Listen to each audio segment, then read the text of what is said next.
গ্রীষ্ম বর্ষা বিনীতি ভরসা। হ্যাঁ, বিনীত শপিং সিটি। নমস্কার, আপনারা দেখছেন হুগলি আপডেট। আপনাদের সঙ্গে আমি উষা। আসছি খবরে। আজ জগন্নাথ দেবের শানযাত্রা।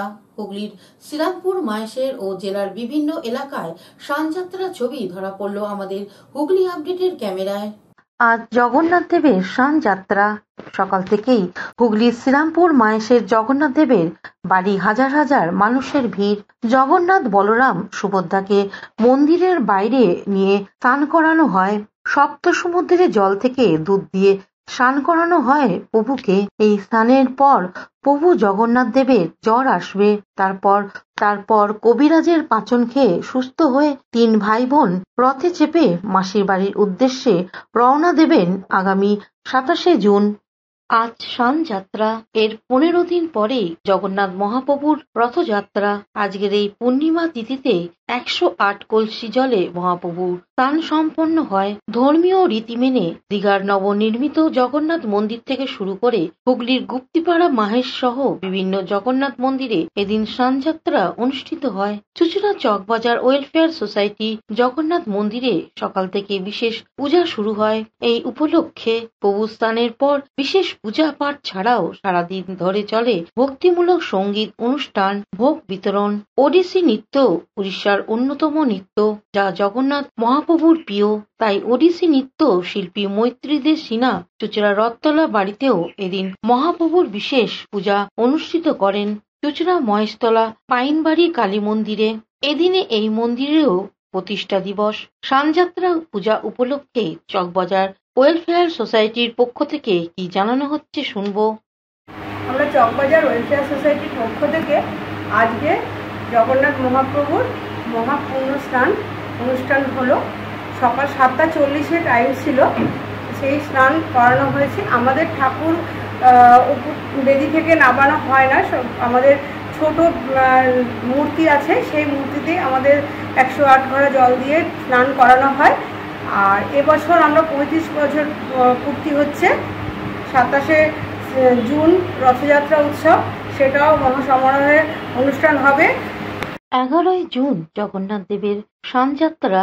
সেই উপলক্ষে হুগলির বালির মোড় কালীতলা রথযাত্রা কমিটির উদ্যোগে দীর্ঘ 13 বছর ধরে বালির মোড়ে জগন্নাথ দেব, বলরাম ও দেবী সুভদ্রার রথের ঠিক আগেই সকালে গঙ্গা থেকে 108 ধরনের বিশেষ দ্রব্য ও গঙ্গার জল, দুধ ও দই, ফলের রস সমস্ত কিছু দিয়ে অভিষেক করা হয় জগন্নাথ দেবের। এখানে সকাল থেকে হরিনাম সংকীর্তন অনুষ্ঠিত হয়। পুজোর উদ্বোধন করেন পৌরপ্রধান অমিত রায়। উপস্থিত ছিল বালির মোড় কালীতলা রথযাত্রা কমিটির সভাপতি ঝন্টু বিশ্বাস।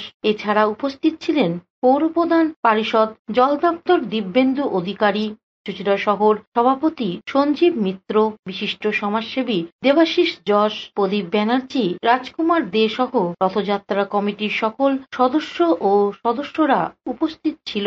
পরে স্নানযাত্রা এবং রথযাত্রার প্রসঙ্গে বক্তব্য রাখেন কাউন্সিলর তথা রথযাত্রার কমিটির সভাপতি ঝন্টু বিশ্বাস। পূর্ণ স্নানযাত্রা বালির মোড় কালীতলা সার্বজনীন রথযাত্রা পরিচালন সমিতির উদ্যোগে আজকে আমরা 13 বছর পদার্পণ করলাম। আজকে প্রভু জগন্নাথ দেবের আবির্ভাব, এই দিনটিকে আজকে প্রভুর জগন্নাথ দেবের জন্মদিন হিসাবে আমরা পালন করে থাকি এবং সারা বিশ্বেই পালিত হয়। সেই ধারাকে বজায় রেখে আজকে পূর্ণ স্নানযাত্রা অনুষ্ঠিত হচ্ছে এই কালীতলায়, যেখানে আমাদের প্রভু জগন্নাথ দেবের স্থায়ী মন্দির নির্মাণ হতে চলেছে। এই জগন্নাথের দেবে সকাল গঙ্গা থেকে 108 ঘটে জল নিয়ে আসা হয়েছে এবং আমরা এখন এই 9:57 থেকে আমাদের এই পূর্ণ স্নানযাত্রা শুরু হলো এবং আমরা এই আপামর জগতের সকলের ভালো চাই এবং প্রভু জগন্নাথ দেবের কৃপা সকলের মধ্যে বর্তাক, আমরা এই কামনা করি। বালিমোড় কালী রথযাত্রার প্রসঙ্গে চুচুড়া পৌরসভার পৌরপ্রধান অমিত রায় কি জানাচ্ছেন শুনবো। কালীতলা এই যে রথযাত্রা সমারোহের সঙ্গেই পালিত হয়ে আসছে। এখানে মূল উদ্যোক্তা আমাদের এই অঞ্চলের কাউন্সিলর ঝন্টু বিশ্বাস এবং উনি উদ্দীপন এবং এই অঞ্চলের সর্বস্তরের মানুষ এতে সামিল হন এবং এই যে স্নানযাত্রা উৎসব আমাদের জগন্নাথ দেবের, এর ভেতর দিয়ে আমাদের যাত্রাপথ সুস্থ হয়, সুগম হয় এবং সুন্দর হয়। অন্যদিকে আজ চুঁচুড়া মিলন সিনেমার কাছে উত্তর রবীন্দ্রনগর নীলাদ্রিপতি জগন্নাথ মন্দিরে প্রভু জগন্নাথ দেবের শানযাত্রা অনুষ্ঠিত হয়। শানযাত্রা ঘিরে ভক্তদের উৎসাহ ছিল চোখে পড়ার মতো। সনাতনী হিন্দু সম্প্রদায়ের রীতি মেনে শানযাত্রা হয় বলে সেবায়েত জানান। হুগলি থেকে চন্দ্রনাথ দত্তের সঙ্গে আশিস ঘোষ, পানুপাল, সৌমিত্র সিনহা, অভিষেক গুপ্তা ও আশিস দাসের রিপোর্ট, হুগলি আপডেট। হুগলির হিনমোটরে একই পরিবারে স্ত্রী ও কন্যার রক্তাক্ত মৃতদেহ উদ্ধার।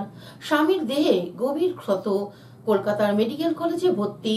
স্ত্রী ও মেয়েকে খুন করে আত্মহত্যার চেষ্টা স্বামীর, চাঞ্চল্য উত্তরপাড়ায়। হিনমোটর ভদ্রকালী এলাকার একটি বাড়ি থেকে রক্তাক্ত অবস্থায় ৩ জনকে উদ্ধার করা হয়। তাদের মধ্যে 4 বছরের এক শিশু ও মহিলা মৃত অবস্থায় ঘরে পড়ে থাকতে দেখা যায়। গৃহকর্তা কাশীনাথ চ্যাটার্জি গুরুতর আহত অবস্থায় উত্তরপাড়া স্টেট জেনারেল হাসপাতালে ভর্তি। তাকে মেডিকেল কলেজে স্থানান্তরিত করা হয়েছে। স্ত্রী পায়েল চ্যাটার্জি, বয়স 25 বছর ও মেয়ে অর্দিতা চ্যাটার্জি, বয়স 4 বছর মৃত অবস্থায় উত্তরপাড়া থানার পুলিশ উদ্ধার করেছে। ধারালো অস্ত্র দিয়ে গলা এবং শরীরের একাধিক জায়গায় আঘাত করা হয়েছে। তদন্তে নেমেছে চন্দ্রনগর পুলিশ কমিশনারেটের পুলিশ। পারিবারিক অশান্তির কারণে এই ঘটনা বলে অনুমান। কাশীনাথ একটি কারখানায় কাজ করেন। আজ ভোরে নিজের ঘরের ফল কাটার অস্ত্র দিয়ে নিজের 4 বছরের মেয়ে ও স্ত্রীকে খুন করে নিজে আত্মঘাতী হওয়ার চেষ্টা করেন বলে সন্দেহ পুলিশের। সকালবেলা খবর পাওয়ার পর উত্তরপাড়া থানার সবাই এসে এখান থেকে একই ফ্যামিলির 3 জনের ইনজুরি বলা যাবে, কারণ এখনো ডাক্তারের সার্টিফিকেট আমরা পাইনি। তাদেরকে নিয়ে হাসপাতালে শিফট করা হয়েছে। তদন্ত শুরু হয়েছে, এরপরে বিস্তারিতভাবে পেলে সেগুলো বলা হবে।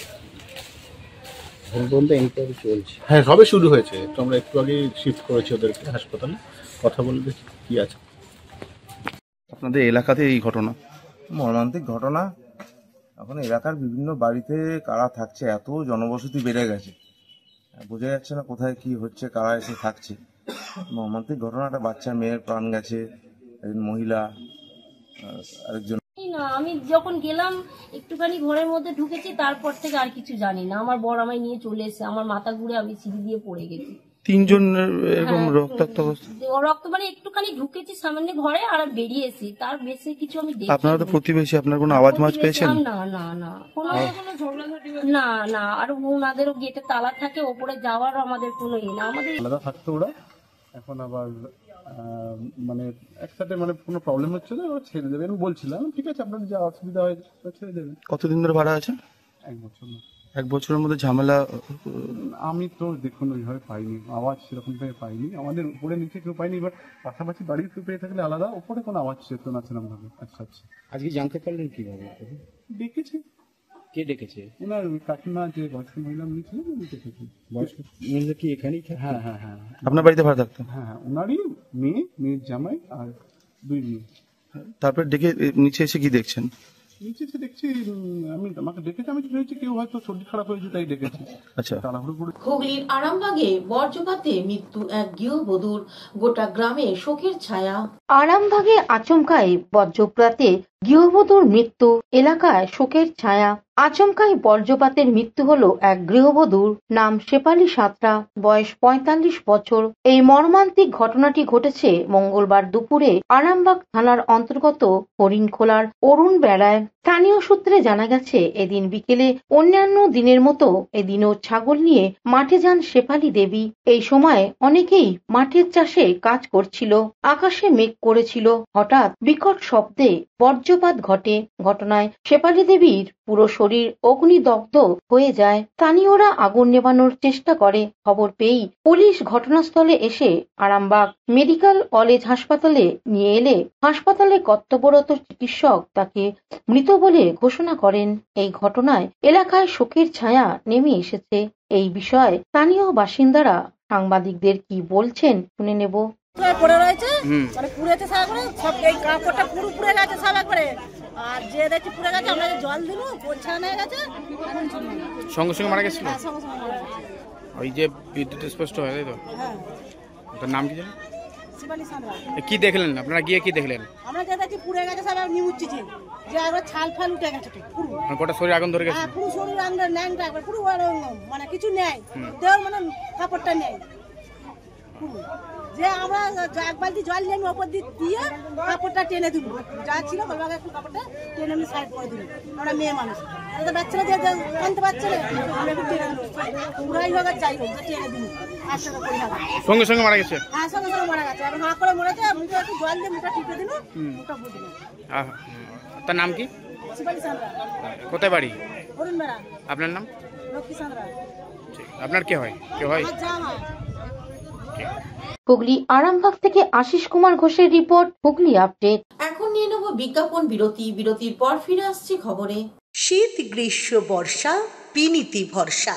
হ্যাঁ, পিনিত শপিং সিটি। যে কোনো মরশুমের রেডিমেড জামা কাপড় পাওয়া যায় একই ছাদের তলায়। ছোট থেকে বড়, পুরুষ, মহিলা ও শিশুদের একমাত্র নির্ভরযোগ্য প্রতিষ্ঠান। শীতকালীন যে কোনো শাড়ি, জিন্স, টপ, কুর্তি, চুড়িদার, পাঞ্জাবি মানেই বিনীত শপিং সিটি। আখন বাজার, চুঁচুড়া, Hooghly. Amala nursing home. Enjoy a weekend at Vedam, the paradise of peace. A home away from home.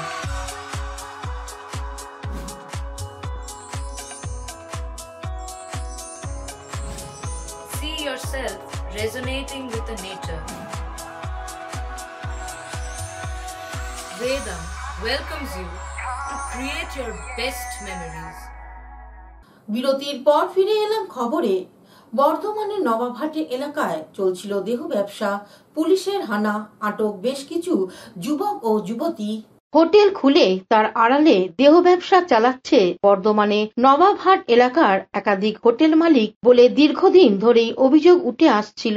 কিছুদিন আগেই বর্ধমান মহিলা থানার পুলিশ নবাবহাট এলাকার বেশ কয়েকটি হোটেলে অভিযান চালিয়েছিল। হোটেলগুলি থেকে আটক করা হয়েছিল বেশ কয়েকজন পুরুষ ও মহিলাকে। এমনকি হোটেলগুলোর বিরুদ্ধে আইনানুগ ব্যবস্থা নেওয়া হয়েছিল। তারপরেও পরিস্থিতির কোনো পরিবর্তন হয়নি। মঙ্গলবার তা চাক্ষুষ করলেন এলাকার সাধারণ মানুষ থেকে ব্যবসাদারেরা। এদিন বিকেলে আচমকাই বর্ধমান মহিলা থানা ও সদর থানা পুলিশকে সঙ্গে নিয়ে চাইল্ড লাইন কমিশনের একটি দল নবাবহাট সংলগ্ন 124 নম্বর জাতীয় সড়কের পাশে একটি হোটেলে হানা দেয়। সূত্রের খবর, কমিশনের কাছে আগাম খবর ছিল হোটেলগুলিতে নাবালিকা মেয়েদের রাখা হয়েছে। পুলিশ হোটেলটিকে ঘিরে রেখে ভিতরে অভিযান চালায়। পুলিশি অভিযানে হোটেল থেকে 5 জন মহিলাকে উদ্ধার করা হয়, পাশাপাশি 4 জন পুরুষকেও আটক করা হয়। জানা গেছে আটক 4 জন পুরুষের মধ্যে 2 জন হোটেল কর্মী। অন্যদিকে সূত্রের খবর, উদ্ধার হওয়া 5 জন মহিলার মধ্যে 1 জন নাবালিকা রয়েছে। অভিযানে আসা রাজ্য শিশু সুরক্ষা কমিশনের কনসার্ট সুস্মিতা চন্দ্র কি বলছেন শুনে নেব। বলা যাচ্ছে না, ডকুমেন্ট অনুযায়ী বলতে পারবো যে মাইনর কজন, মেজর কজন। হ্যাঁ, খবর পেয়ে আমরা এসেছিলাম। আমরা যেখানে বাচ্চাদের বা মাইনর মেয়েদের সেক্সুয়াল এক্সপ্লয়টেশন হচ্ছে খবর পেয়ে এসেছিলাম। এখানকার পুলিশ বাহিনী আমাদের সাহায্য করেছেন। তারাই আর কি কমপ্লেনেন্ট হিসেবে থাকছেন। আর চাইল্ড রাইটস কমিশনের পক্ষ থেকে আমাকে আমাদের চেয়ারপারসন আমাদের পাঠিয়েছেন, উনি আর কি খবরটা দিয়েছিলেন। হ্যাঁ, আমি আর এর বেশি। কৌশিক ঘোষের রিপোর্ট, হুগলি আপডেট। হুগলি তারকেশ্বরে রেল লাইনের পাশে রেলওয়ের হকার্স ও অস্থায়ী ব্যবসায়ীদের উচ্ছেদের নোটিশ। হকার্সদের পাশে বিধায়ক রামেন্দ্র সিংহ রায়। রেলওয়ে হকার্স এবং স্টেশন চত্বরে অস্থায়ী ব্যবসায়ীদের উচ্ছেদের নোটিশ তারকেশ্বর স্টেশনে বিধায়ক রামেন্দ্র সিংহ রায়। বর্তমানে তারকেশ্বর স্টেশনে চলছে অমৃত ভারত প্রকল্পের কাজ। একেবারে নতুনভাবে সেজে উঠতে চলেছে তারকেশ্বর স্টেশন। স্টেশনের সম্প্রসারণের জন্য ইতিমধ্যে স্টেশন চত্বরের বিভিন্ন জায়গায় দীর্ঘদিন ধরে ব্যবসা করে আসা অস্থায়ী দোকানদারদের সরিয়ে দেওয়া হয়েছে। বর্তমানে সামান্য কিছু ব্যবসায়ী এবং হকাররা রুজির টানে অস্থায়ী দোকান লাগিয়ে ব্যবসা করছে। এমতো অবস্থায় রেলওয়ে তরফ থেকে আবারও রেল উচ্ছেদের নোটিশ জারি করা হয়। 20 জুনের মধ্যে সমস্ত অস্থায়ী দোকানদারদের স্টেশন চত্বরে দখলদারীদের সরে যাওয়ার নির্দেশ দেওয়া হয়। সামনেই শ্রাবণ মাস, অর্থাৎ শৈবতীর্থের শ্রাবণী মেলা। এমতো অবস্থায় উচ্ছেদের নোটিশের হকাস এবং অস্থায়ী ব্যবসায়ীরা ভীষণভাবে ভেঙে পড়েছে। তারকেশ্বর স্টেশনে এসে উপস্থিত হয় বিধায়ক রামেন্দ্র সিংহ রায়। তিনি হকাস এবং অস্থায়ী ব্যবসায়ীদের সাথে নিয়ে স্টেশন মাস্টারের সাথে দেখা করলেন। সেখান থেকে বেরিয়ে সাংবাদিকদের মুখোমুখি হয়ে তিনি আরো কি জানাচ্ছেন শুনবো। প্রচুর লোক আসে যাতে যাত্রীদেরও অসুবিধে না হয়, আর যারা সারা বছর এখানেতে ছোটোখাটো স্টল দিয়ে জীবিকা অর্জন করে সেই নিয়ে একটা আলোচনা হলো যে সবাই যাতে সুবিধার মতন রেলওয়ে একটা প্ল্যানিং করবে, আমাদের হকার ভাইদের সাথে কথা বলে সেই মতন সবাই সুষ্ঠুভাবে সহযোগিতা করবে।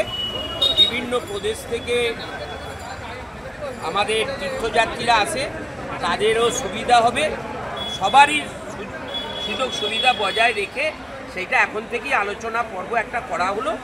ওনারাও একটা রূপরেখা তৈরি করছেন হকারদেরকে নিয়ে, সেটাও বাস্তবে রূপ হবে এই আলোচনাটা। হুগলি তারকেশ্বর থেকে আশিস কুমার ঘোষের রিপোর্ট, হুগলি আপডেট। মাত্র 3 ঘন্টায় 3 জন আদিবাসী নাবালিকাকে উদ্ধার করল হুগলির বলাগড় থানার পুলিশ। পরিবারের হাতে তুলে দেয়া হলো ওই 3 জন নাবালিকাকে। অভিভাবক সুলভ আচরণ পুলিশের। মাত্র 3 ঘন্টায় 3 আদিবাসী নাবালিকাকে উদ্ধার করে দৃষ্টান্ত স্থাপন বলাগড় থানার পুলিশ সূত্রে জানা যায়, গত 6 তারিখ বলাগড় থানার বাঁকুড়িয়া ধোবাপাড়ার পঞ্চায়েতের ছোট নেকুয়ার বাসিন্দা 3 আদিবাসী সম্প্রদায়ের নাবালিকা, যাদের একজনের বয়স 15 বছর ও অন্য দুজনের বয়স 12 বছর, হঠাৎই বাড়ি থেকে নিখোঁজ হয়ে যায়। প্রথম নাবালিকার ঠাকুমা নিজের মেয়ের বাড়ি দেবীপুরে যাবেন বলে বাস ধরেন। বাঁকুড়িয়া থেকে সঙ্গে নিজের নাতনি বাসে ওঠে, তার সাথে তার 2 বান্ধবী, যাদের দুজনের বয়স মাত্র 12 বছর, তারাও বাসে উঠে পড়ে দেবীপুর যাবার উদ্দেশ্যে। দেবীপুরে বাস পৌঁছলে বিদ্যা বাস থেকে নামলেও সাথে থাকা 3 নাবালিকা বাস থেকে না নেমে বাসেই থেকে যায়। বিদ্যা ভাবেন তারা হয়তো বাড়ি ফিরে যাবে, এই ভেবে তিনি তার মেয়ের বাড়ির উদ্দেশ্যে রওনা দেন। এদিকে প্রথম নাবালিকার পরিবার ভাবে তাদের মেয়ে দেবীপুরে আছে। পর বলাগড় থানায় 3 নাবালিকার পরিবার নিখোঁজের অভিযোগ দায়ের করে। অভিযোগের ভিত্তিতে পুলিশ তদন্ত শুরু করে। বলাগড় থানার ভারপ্রাপ্ত আধিকারিক সোমদেব পাত্র তদন্তের দায়িত্ব নেন। এসআই দেবাশিস চ্যাটার্জি ও এসআই প্রশান্ত ঘোষকে 2 দক্ষ পুলিশ অফিসার সোর্স মাধ্যমে জানতে পারেন তারা দেবীপুরে তাদের পরিচিতদের বাড়িতে রয়েছে। এরপর পুলিশ ফোনে কথা বলে নাবালিকাদের সাথে। তাদের সাথে অভিভাবক সুলভ আন্তরিক ব্যবহার করে তাদের ফিরিয়ে আনতে চেষ্টা করে। পুলিশের আন্তরিকতায় কাজ হয়। থানা থেকে পুলিশ গাড়ি নিয়ে গিয়ে তাদের 3 জনকেই দেবীপুর থেকে উদ্ধার করে থানায় নিয়ে আসে। আইনের নিয়ম মেনে নাবালিকাদের তাদের অভিভাবকদের হাতে তুলে দেয়া হবে বলে পুলিশ সূত্রে জানা যায়। এদিন এই ঘটনার প্রসঙ্গে বলাগড় থানার সাংবাদিকদের ঘটনার কথা জানান হুগলি গ্রামীণ জেলা পুলিশের ডিএসপি ক্রাইম অভিজিৎ সিনহা মহাপাত্র। এর আগেও আমরা দেখেছেন আপনারা, আমরা বলেছি জানিয়েছি যে লাস্ট টাইম 2টো মেয়ে মিসিং ছিল এবং আমরা কন্টিনিউয়াস রিপোর্টের ফলে 24 আওয়ার্সের মধ্যে সেটা রিকভারি করতে পেরেছিলাম। এদিন যে ঘটনাটা ঘটেছে, এটা কিন্তু ঘটনাটা আমাদের থানায় রিপোর্ট হওয়ার ওই দিন 3 আওয়ার্স 3 ঘন্টার মধ্যে আমার ওসি বলাগড়ের যে টিম, প্রশান্ত বাবু আছেন এবং আমার দেবাশিস বাবু আছেন, দেবাশিস চ্যাটার্জি, ওসি বলাগড় এই 2 জনকে এনগেজ করার পরে 3টে মেয়ে মিসিং ছিল। 3টে মাইনর মেয়ে, যাদের বয়স 13 বছর এবং 15 বছর। এই 3টে মাইনর মেয়ে, আদিবাসী মেয়ে মিসিং ছিল। এদেরকে আমরা উইদিন 3 আওয়ার্স ওনার এবং আমার প্রশান্তবাবু এদের নিরলস প্রচেষ্টার ফলে কিন্তু 3 ঘন্টার মধ্যে মেয়েগুলোকে আমরা রিকভারি করে তাদের ফ্যামিলি মেম্বার্সের হাতে ফিরিয়ে দিতে পেরেছি। কেস স্টার্ট হয়েছে। হুগলি থেকে পানুপালের সঙ্গে চন্দ্রনাথ দত্তের রিপোর্ট, হুগলি আপডেট। এখনকার মতন খবর এই পর্যন্তই। প্রতিদিন দেখুন হুগলি আপডেট। নমস্কার।